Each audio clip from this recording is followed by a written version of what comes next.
लहानपणी आम्ही अंगणवाडीत असताना सायकलच्या पुढच्या नळीवर बसल्यावर ऋतू नये म्हणून टॉवेलने नळीला गुंडाळायचे. मग आम्ही सायकलवर बसून जायचो. एक जण पुढे सायकलच्या नळीवर तर एक जण पाठीमागे सायकलच्या कॅरेजवर. तसंच पहिलीत असतानाही. आणि हे फक्त माझ्या बाबतीतच नाही तर आमच्या सगळ्या भावंडांमध्ये ही गोष्ट कॉमन होती.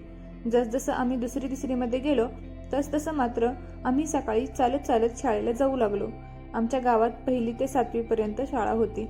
आमची शाळा रोज 10 वाजता भरायची, पण आम्ही मात्र 1 तास आधीच शाळेला जायचो. गावात शाळेत जायचो खरे, पण तिथं गेलं की गावातल्या दुकानातून 1-2 रुपयांचं काहीतरी चटक्याचं खायला मिळतंय या आशेने जायचो. कधी रुपयाची पेप्सी तर कधी रुपयाचा बांबू तर कधी रुपयांचा पापड्यांचा पुडा. लहानपणीची ही खाण्यापिण्याची इच्छा माझ्या आजोबांनी प्राथमिक शिक्षण पूर्ण होईपर्यंत पूर्ण केली. पूर्ण स्टोरी ऐकण्यासाठी चॅनलला व्हिजिट करा.